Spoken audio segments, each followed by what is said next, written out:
Bonjour à toutes et à tous, nous allons pouvoir reprendre le déroulement de cette journée. Puisqu'il ne vous aura pas échappé que les vulnérabilités sont au cœur de toute attaque informatique qui se respecte, nous accueillons aujourd'hui la start-up Acuity, et Rémi Husselstein ainsi que Julien Blondeau pour nous parler de l'unification et de l'orchestration de la gestion des vulnérabilités en entreprise. Nous allons essayer de garder la même articulation et le même format sur toutes les interventions, c'est-à-dire 30 à 35 minutes d'intervention, 10 à 15 minutes de questions. Je rappelle au chat que c'est un lieu de convivialité et que vous êtes invités à poser vos questions en ligne et nous essaierons autant que faire se peut d'y répondre à la fin de l'intervention. Messieurs, ils sont à vous. Eh bien, merci pour cette introduction. Bonjour à tous, et bienvenue donc sur cet atelier qui effectivement va traiter d'une pratique qui est réellement au cœur de la cybersécurité aujourd'hui, qui est réellement un pilier de la cybersécurité. On va parler ensemble de gestion des vulnérabilités. Pour m'accompagner, j'ai donc Julien Blondeau qui est CTO chez Acuity. On va essayer de pas trop vous parler d'Acuity en tant que tel. On va essayer de planter vraiment le décor. On va vous parler un petit peu d'Acuity, mais l'idée c'est bien de comprendre pourquoi aujourd'hui le fait d'unifier et d'orchestrer l'arsenal d'outils et de process qui tournent autour de la gestion des vulnérabilités est primordial pour assurer une posture de sécurité convenable. On commence par quelques données clés. Donc, comme je le disais, effectivement, la gestion des vulnes, c'est une pratique historique de la cybersécurité. On peut même dire que sans vulnérabilité, il n'y aura même pas de cybersécurité. Donc, on est sur une pratique incontournable que toute entreprise, que toute organisation se doit d'adresser et adresse globalement aujourd'hui, puisque la gestion des vulnes est présente réellement dans tous les référentiels dignes de ce nom, dans toute bonne politique de sécurité et tous les standards. On parle par exemple d'ISO 27001, on peut parler de la loi de programmation militaire, on peut parler de la directive Nice, etc., tous ces standards que vous connaissez sans doute, et tous ont leur pan gestion des vulnérabilités. Donc, si vous en doutiez, le sujet est bien au cœur des préoccupations.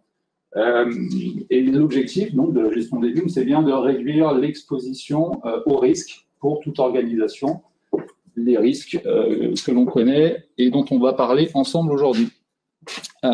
Pour autant, une fois qu'on a dit ça, on se rend compte que malgré tout, malgré la somme d'outils, la somme de process, les efforts qui sont mis sur ce sujet, on a encore énormément d'incidents de sécurité qui sont encore dus à des vulnérabilités et que les vulnérabilités sont là aussi au cœur des compromissions. On a entendu parler en 2020, comme vous le savez, énormément de ransomware qui ont animé les fils d'actualité. Les ransomware exploitent systématiquement une vulnérabilité, même si la porte d'entrée peut être la compromission plutôt humaine, comme l'ouverture d'un mail, une pièce jointe, etc. L'exploitation et la mise en place du ransomware passe nécessairement par l'utilisation, l'exploitation d'une vulnérabilité. On ramène un chiffre plus particulier qui est 60% des incidents de sécu sont aujourd'hui dus à des vulnérabilités connues, identifiées par les équipes sécurité dans les organisations, mais non corrigées. Donc ça, c'est une stat frappante qui est issue d'une étude du Ponemon Institute qui date de 2019 et qui nous fait dire de pourquoi on arrive à cette situation.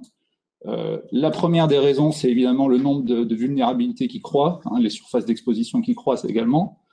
Ça, c'est le premier point. Et ce qu'on constate, nous, quand on en discute dans le cadre de notre activité, c'est que globalement, la détection de vulnes, la pratique de détection de la vulnérabilité est plutôt bien maîtrisée par les entreprises. Donc, globalement, on sait aujourd'hui identifier les vulnérabilités d'un système d'information. Là où on commence à avoir un vrai problème, c'est bien la surcharge de vulnérabilité qui pose souci. Une fois qu'on a fait ce travail de détection, ok, très bien, parfait, mais qu'est-ce que je fais de cet amas de données, cette masse d'informations que j'ai pu récupérer? Et c'est là, réellement aujourd'hui, où les entreprises ont le plus de risques, puisqu'elles ne savent pas traiter cette volumétrie. Alors, sans refaire le fil, réexpliquer tout le process qu'est la gestion des vulnérabilités, mais quand même faire un petit rappel, une petite route d'Hamming, bien sûr. Le process de gestion des vulnes, il passe par ces différentes phases. Donc ça, c'est un schéma qui est tout simplement issu du Gartner et qui nous rappelle que la gestion des vulnes passe par de l'évaluation, de l'audit pour identifier nos vulnérabilités, à une étape de priorisation, dont on va reparler en détail, une partie effectivement action, où je vais chercher à corriger mes vulnérabilités, réévaluation et enfin évolution de mon process pour faire toujours mieux dans ma gestion des vulnes. Ça, c'est la théorie. On va se concentrer plus particulièrement, faute de temps, on n'aura pas forcément le temps de voir l'ensemble de ces étapes, mais l'idée, c'est au moins de se concentrer sur les deux premières, qui sont pour nous les deux principales, l'évaluation, l'audit et la priorisation. Donc, les bonnes pratiques, en termes de bonnes pratiques sur la détection de vulnérabilité, la première bonne pratique que l'on peut apporter, c'est bien de varier nos sources de détection. Donc, on a aujourd'hui différents outils, différents process qui sont à disposition. On peut, par exemple, parler de tests d'intrusion, du pentest, de scanners de vulnérabilité, de bug bounty. Yassir, Yogosha, qui était avec nous juste avant, nous en a parlé, qui fait partie également des possibilités, des outils à disposition, de la veille en vuln et de l'audit de code. Comme vous le voyez, chacun de ces outils aujourd'hui a des plus et des moins. L'objectif étant d'avoir à la fois une mise en contexte, une contextualisation des vulnérabilités la plus importante possible, d'avoir une vue la plus large possible sur tout mon périmètre et sur tout mon scope de vulnérabilité existante sur ce périmètre, autant que possible de digitaliser, de dématérialiser ce process de gestion des vulnérabilités, et puis de faire qu'il soit scalable, c'est-à-dire qu'un audit que je lance sur un périmètre donné puisse être mise à l'échelle pour couvrir l'ensemble de mon système d'info. Donc ça, c'est l'objectif, et chacune de ces pratiques de détection répond partiellement à ces 4 grands points. Donc, la pratique aujourd'hui et le conseil que l'on apporte sur la bonne pratique, évidemment, c'est de combiner pentest, bug bounty, scan de vuln, audit de code, veille en vulnérabilité. Donc, pour arriver à cette combinaison, les entreprises aujourd'hui font appel à différents prestataires, différents outils qui leur amènent cette somme de vulnérabilité dont on parlait tout à l'heure. Donc, une fois qu'on est dans la situation où j'ai fait ce travail de détection, l'étape suivante, ça va être de prioriser. Donc, la priorisation, c'est un peu le consensus aujourd'hui. Hein. Si vous croisez différentes sociétés de services, différents éditeurs, prioriser est vraiment la bonne approche aujourd'hui sur le pipe de vuln. On ne sait pas tout traiter. Ça n'a aucun intérêt de traiter 100% des vulnérabilités identifiées dans une entreprise ou dans une organisation. Le but est vraiment de prioriser. Tout le monde est OK sur le sujet. Néanmoins, pour prioriser, on se rend compte qu'en pratique, là aussi, on a un certain nombre de difficultés. Les entreprises ont un certain nombre de difficultés. 3 majeurs. On en a ressorti 3 ici. Le premier, c'est bien l'hétérogénéité, facile à dire, de l'arsenal de détection. Donc aujourd'hui, la somme d'outils qui sont utilisés dans l'entreprise ne permet pas au final d'avoir une vue centralisée et consolidée des vulnérabilités. On a par exemple un scan de vuln, peu importe l'outil qui va faire ça, à mettre en face d'un audit pentest, essayer de croiser les résultats entre eux. Voilà, c'est un exercice aujourd'hui qui est très compliqué et qui ne permet pas d'avoir une visibilité claire sur le pipe de vulnérabilité. Ça, c'est le premier point. Le deuxième point qui va nous compliquer la tâche pour... Je vais peut-être passer d'ailleurs sur les slides suivants pour illustrer.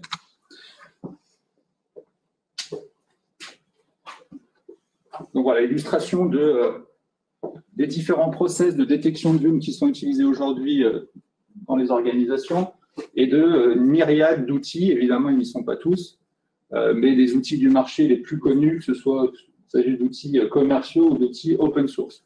Donc voilà à quoi sont confrontés, par exemple, est confrontée une entreprise quand elle se dit « Ok, je détecte mes vulnérabilités, voilà les process qui sont en place et voilà la myriade de prestataires ou d'outils que j'ai en face. » Donc ça, c'est la première difficulté pour réaliser ma priorisation. La deuxième difficulté, c'est qu'aujourd'hui, les métriques qui sont utilisées pour représenter le risque associé aux vulnérabilités, c'est le score CVSS, pour ceux à qui ça va parler. Et c'est un métrique qui, globalement, remplit mal son rôle. Il remplit mal son rôle parce qu'il ne représente pas, il ne permet pas de représenter clairement, justement, le risque associé à nos vulnérabilités.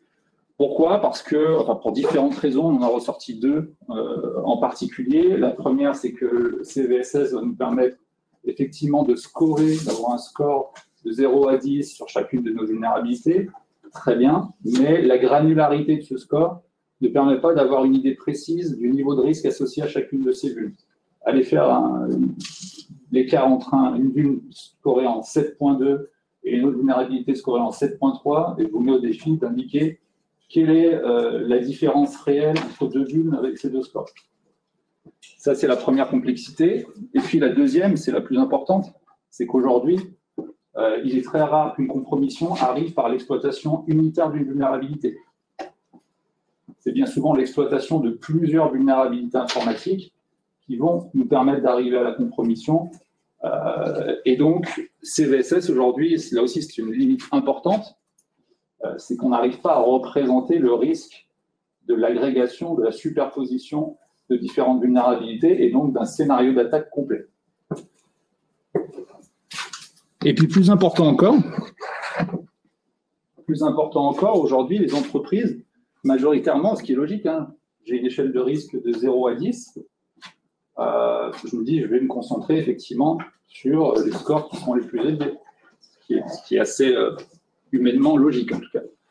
Sauf que on se rend compte que cette méthode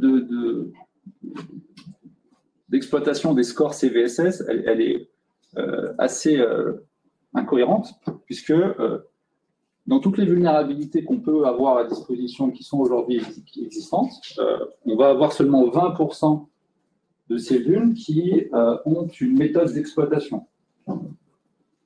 Un exploit diffusé, accessible sur le net. Facilement ou moins facilement, peu importe.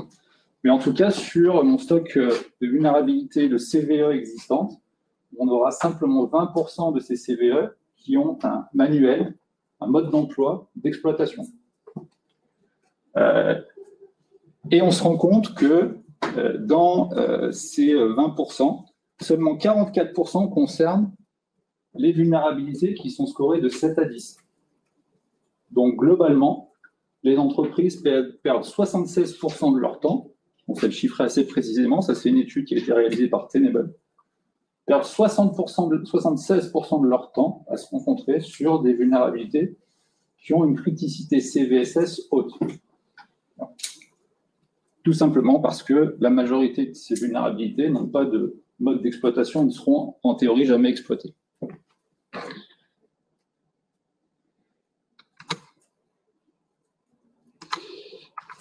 Et le troisième point que l'on souhaitait mettre en avant pour expliquer la difficulté qu'ont les entreprises à prioriser leur pipe de vulnes aujourd'hui, c'est tout simplement que la majorité du traitement de la pratique de gestion des vulnes aujourd'hui se fait encore largement manuellement. Quand on dit manuellement, c'est que, sans trop de surprise, on va retrouver des fichiers Excel un petit peu de partout dans l'entreprise. Imaginez un grand groupe avec plusieurs filiales où chaque équipe sécurité va gérer son propre fichier Excel dans son coin. Donc, on peut se poser la question de comment rationaliser la donnée. Le deuxième sujet, c'est comment sont échangées les informations sur ces vulnérabilités. Là aussi, bien souvent, c'est de l'échange par mail. Et puis, pour les entreprises qui sont les plus abouties dans leur process de gestion de vulnes, celles-ci vont avoir développé des outils en interne, du développement spécifique pour créer une solution de gestion de vulnérabilité. Et se pose aussi la question de comment sont maintenues ces solutions de manière opérationnelle dans le temps. Comme tout développement informatique, on sait très bien que c'est compliqué de maintenir les choses dans le temps. Et là encore, le plus important, c'est qu'on concentre globalement des forces vives et des ressources rares, des experts en cyber, aujourd'hui difficiles à trouver, sur des tâches qui sont à faible valeur ajoutée. On va leur demander de remplir des fichiers Excel, on va leur demander de suivre de manière un peu archaïque l'évolution de la remédiation. Et donc, on a clairement mieux à faire. Alors, concrètement, sur le terrain, comment ça se matérialise chez nos clients? On distingue 4 niveaux de maturité. En tout cas, on met en avant aujourd'hui, on a rangé un petit peu dans des cases les situations qu'on pouvait rencontrer chez Acuity. Et on a identifié 4 niveaux de maturité par rapport à la gestion des vulnérabilités en entreprise. On a donné un petit nom à chaque niveau. On a appelé le premier niveau le Vulnerability Management One Shot. Le Vulnerability Management One Shot, c'est l'entreprise qui débute. Arrive vraiment sans connaissance particulière sur la gestion des vulnes, mais se dit c'est le moment d'auditer mon système d'info ou d'auditer au moins une partie de ce système d'information. Donc là, en général, qu'est-ce qu'elle va faire, l'entreprise ou l'organisation? Elle va faire un pen test, par exemple, pour dire, OK, j'ai besoin d'une me faire accompagner par un expert ou des experts, et j'ai besoin de connaître le niveau de sécu de tel ou tel périmètre. Donc, je vais faire un pen test, ce qui est plutôt une bonne démarche. Le problème, c'est que, forcément, on est au début du process, donc on corrige sur un périmètre bien précis, assez limité en général.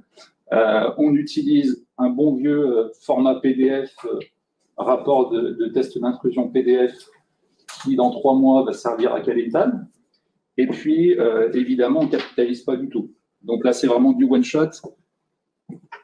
Et là, c'est vraiment la situation qui est la moins confortable pour l'entreprise. Mais en tout cas, c'est un premier pas dans la gestion des vulnérabilités. Le second niveau de maturité que l'on voit, c'est ce qu'on a appelé la gestion des vulnérabilités morcelées. Donc là, on a déjà un premier travail de centralisation. On a différents process qui tournent. On peut avoir un scanner de vulnérabilité, par exemple, un pen test qui est fait de manière récurrente, une fois par an, ce qui est déjà pas mal. Donc, on va avoir un premier niveau de centralisation. On va utiliser un fichier Excel pour regrouper toutes les vulnes. Et puis, on va en parallèle avoir des consoles propres, propriétaires, typiquement la console de mon scanner de vulnérabilité. Donc là, c'est un second niveau. La problématique qu'on a toujours par rapport à cette utilisation, c'est qu'on n'uniformise pas les formats, ce que j'expliquais tout à l'heure, c'est-à-dire que mon scanner de vulnérabilité, il va me scorer mes vulnérabilités sur une échelle de A à G, par exemple, tout dépend de l'éditeur. Et puis en face, mon pentest va me scorer sur la base de CVSS de 1 à 10. Comment je peux matcher les résultats? Compliqué. Je n'ai pas de vision centralisée. J'ai d'un côté une console de scan et puis un autre fichier Excel. Comment je travaille, comment je fais communiquer les deux, je ne sais pas. Et puis, on a toujours notre problématique de communication qui n'est pas résolue puisqu'on va communiquer majoritairement par mail dans cette situation. Troisième niveau, c'est le niveau qu'on appelait artisanal. Là, on commence à se professionnaliser un petit peu. Il y a un vrai travail d'uniformisation qui est fait. On centralise bien dans Excel. On a une analyse consolidée des vulnérabilités. Donc ça c'est déjà un très bon point. On a encore des process manuels. C'est-à-dire qu'on va remplir le fichier Excel à la main, évidemment. Et on commence aussi à échanger par ticket, notion de ticketing, pour rentrer légèrement dans l'automatisation de la correction, de la remédiation des vulnérabilités. Là où on peut faire mieux dans cette situation, c'est qu'on a peu d'automatisation. Beaucoup de perte de temps, et c'est le point noir principal de cette situation, c'est qu'on a des équipes qui perdent beaucoup de temps, qui amassent beaucoup de données, ce qui est bien. Par contre, elles prennent beaucoup de temps à la traiter. Et puis, dans le cas où on a commencé à développer quelques briques, quelques scripts en interne, évidemment, tout ça doit être maintenu. Et puis, la solution la plus aboutie aujourd'hui, ce que l'on peut voir dans notre expérience, à travers notre expérience, c'est que c'est le niveau ce qu'on a appelé industriel. Donc, le niveau industriel, c'est le cas où l'entreprise a développé sa propre solution, alors, sa propre plateforme, et est allée loin dans l'automatisation, en tout cas au plus loin de ce qu'elle pouvait faire, pour développer un process de gestion des vulnes de bout en bout, de la détection jusqu'à la remédiation. Donc là, c'est très bien, c'est une belle maturité. Néanmoins, le principal écueil qu'on voit dans cette situation, c'est le maintien en condition opérationnelle. C'est-à-dire une solution des scripts qui ont été développés à un instant T, posons-nous la question de comment ils vont être maintenus dans 6 mois, 1 an, 3 ans. Est-ce que les spécifications vont être mises à jour, etc., etc. Donc le constat de tout ça, c'est que la maturité, évidemment, elle est propre aux moyens de chacun. L'entreprise n'a pas les moyens d'avoir X outils de gestion de vulnes, d'avoir un process de gestion de vulnes complètement abouti. Mais surtout, le grand enseignement de l'analyse de ces 4 situations, c'est qu'on n'en a aucune qui est réellement satisfaisante et qui garantit un niveau d'exposition au risque limité. Donc,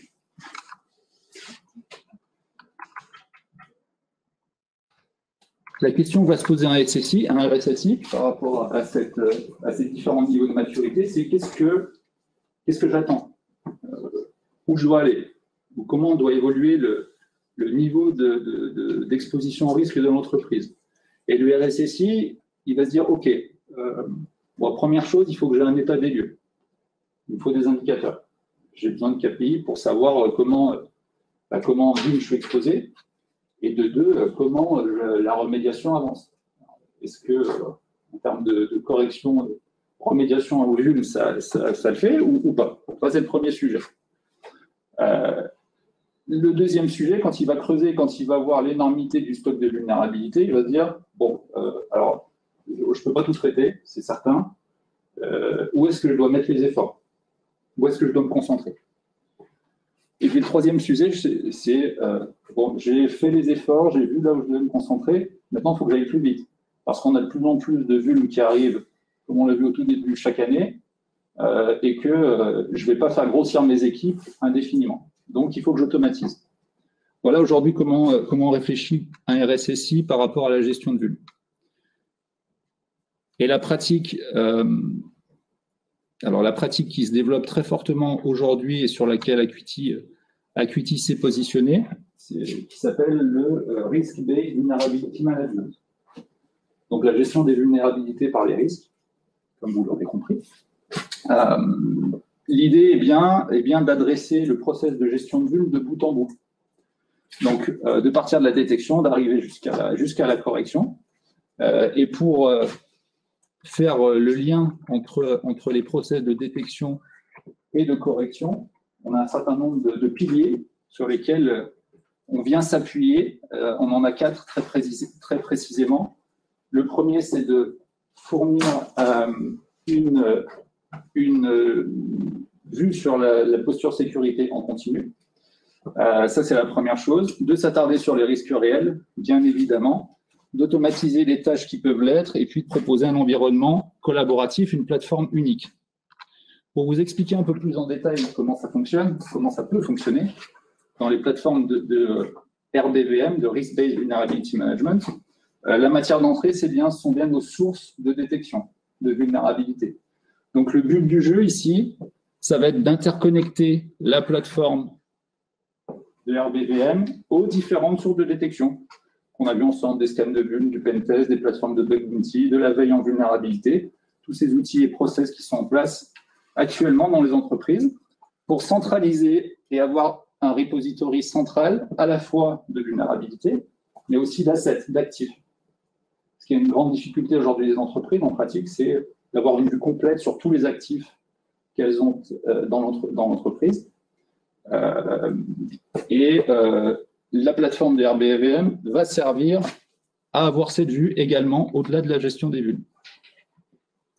Le deuxième point, ça va être de prioriser. Et pour prioriser, on va s'appuyer d'une part sur les notations qui sont faites de nos outils de détection, donc les fameuses échelles qu'on utilise en entrée, CVSS pour la plus connue, et la plus utilisée surtout. Et on va rajouter dans notre plateforme de RBVM un certain nombre d'éléments qui vont nous permettre justement de préciser le niveau de risque associé à nos vulnérabilités. Et quand on parle d'éléments complémentaires, il y en a 3 exactement. le lien avec les menaces, donc concrètement d'interconnecter la plateforme de gestion des vulnérabilités par les risques avec des sources de threat intel pour, par exemple, identifier qu'un exploit est disponible sur telle ou telle vulnérabilité, ce qui est un des critères principaux qui va nous intéresser. On va également intégrer des éléments relatifs au contexte de l'entreprise, donc tout ce qui fait le lien avec l'asset management, tout ce qui nous permet d'identifier, par exemple, le positionnement d'un actif dans le système d'information. Est-ce que j'ai une vulnérabilité qui porte sur un actif qui est directement exposé sur Internet, ou au contraire, est-ce que je suis sur un actif qui est plutôt derrière deux firewalls au fin fond de mon data center et qui a très peu de risque d'être compromis. Et puis enfin, ce sont les informations sur les impacts business qui nous importent. Est-ce que je suis sur un actif qui est hyper critique, je suis sur mon site e-commerce qui est ma vitrine et ma source de revenus principale, ou est-ce que je suis sur un vieil OS qui tourne dans un coin sur un poste de l'entreprise. Donc ça nous permet de mieux qualifier le risque associé à nos vulnérabilités. Donc comme je le disais, en lien avec un certain nombre d'outils, soit des plateformes de gestion de risque, soit des outils utilisés au niveau des SOC ou directement des SIEM. Et puis, on fait le lien ensuite avec la partie plutôt remédiation, pour fluidifier le process de remédiation. Aujourd'hui, on n'en a pas trop parlé, mais les vrais problèmes de communication entre, d'un côté, les équipes qui sont en charge de la détection, qui sont généralement sous la coupe du RSSI dans les organisations, et en face, les équipes qui sont en charge de la correction, où ça communique assez mal, et surtout côté remédiation, les équipes, on le voit assez mal en général, quel est le but, la finalité de la somme de corrections qu'on va leur demander. Donc, l'objectif de la plateforme, à un instant T, c'est aussi de leur donner de la visibilité sur qu'est-ce que vous corrigez et pourquoi vous corrigez, quels vont être les effets de ces corrections. Et là, on discute, la plateforme va discuter avec des outils d'ITSM, des plateformes de ticketing, pour là aussi suivre le statut de chacune des vulnérabilités et mettre à jour tout ça. Pour vous donner un aperçu d'une plateforme comme Acuity, en termes de communication de connecteurs, puisqu'on va parler de connecteurs techniquement parlant, voilà ce que ça peut représenter. Un certain nombre d'outils et de connecteurs identifiés existants, donc avec lesquels les plateformes tierces avec lesquelles Acuity va communiquer, à la fois pour découvrir, détecter les vulnes, prioriser, faciliter le travail de priorisation, faire le lien avec la remédiation et également avec des outils de reporting. Donc une plateforme comme Acuity a vraiment vocation à être le SOAR de la gestion des vulnérabilités, donc d'assurer et de suivre tout le cycle de gestion des vulnes. Très bien, je pense qu'on peut les applaudir. Merci, messieurs. Merci à vous.